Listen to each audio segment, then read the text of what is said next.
Chapter 7 Post-Wedding Blues. Canterlot, one day before Twilight's awakening.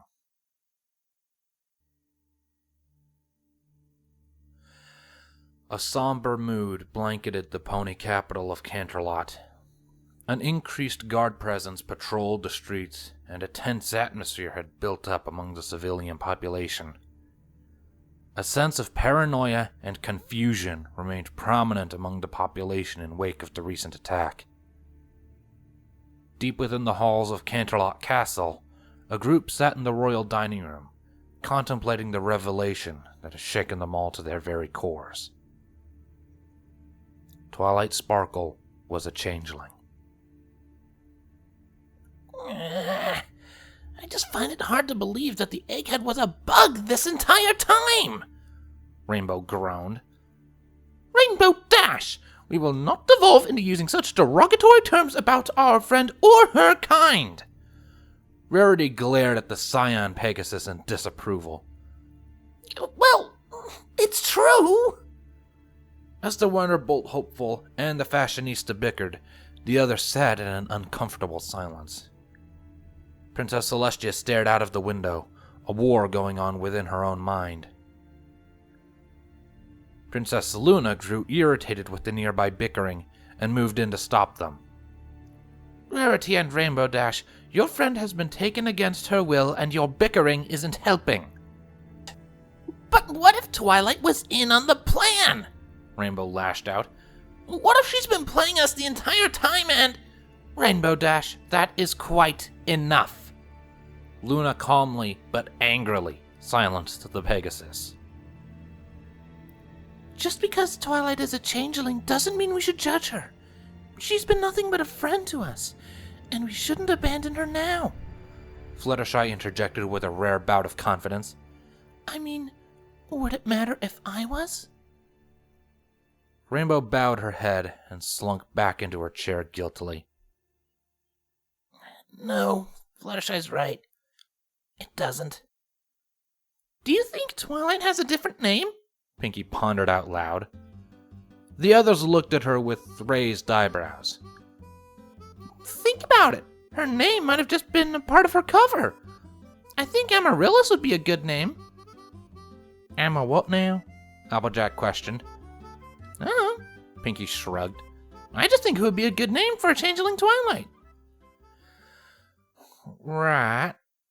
Applejack turned to Shining Armor. How are your parents doing? Shining sighed. I don't know what's going on with my parents. They basically threw me out of the house when I told them. Told me they wanted to process everything on their own for a little while.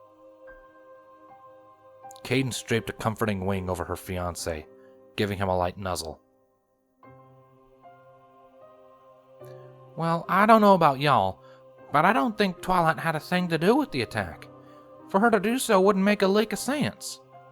For one thing, the element of magic chose her, and secondly, I could have told you if she'd been lying about who she was, being the element of honesty and all, but I couldn't sense a scrap of deception on her part. I concur with Applejack, Cadence spoke up. I've known Twilight for a very long time, since she was just a sweet little filly. Or nymph, is it? Whatever. She would never have taken part in such an attack or withheld information willingly. Despite the monster her mother is, Rainbow muttered. I'm not sure monster would be the word to describe the queen, Cadence defended quickly, and rather unexpectedly. Celestia finally turned away from the window, finally registering the ponies before her. Cadence? What do you mean?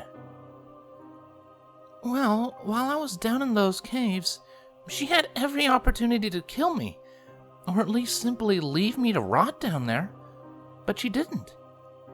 Instead, she made sure I was well fed, and that I remained in overall good health. If it wasn't for the magic-suppressing ring around my horn and the straps on my wings, I might have been able to escape the caves myself. Celestia hummed in contemplation. During the attack, what was the last thing Chrysalis said to us?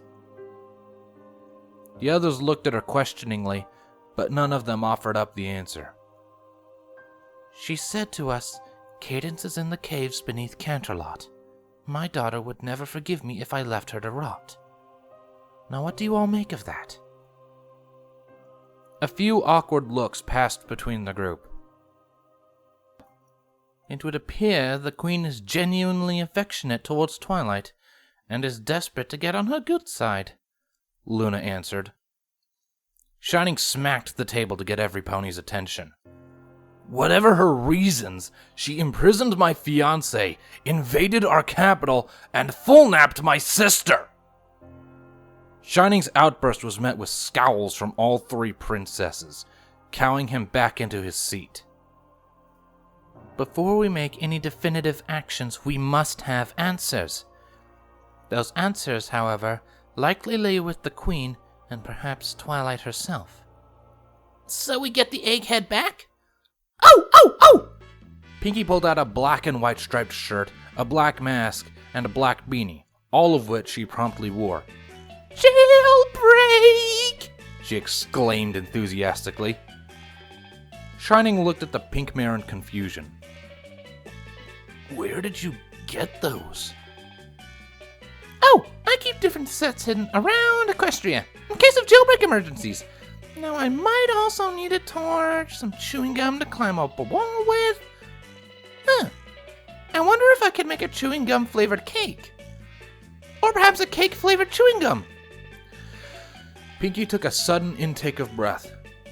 A chewing gum flavored cake with cake flavored chewing gum!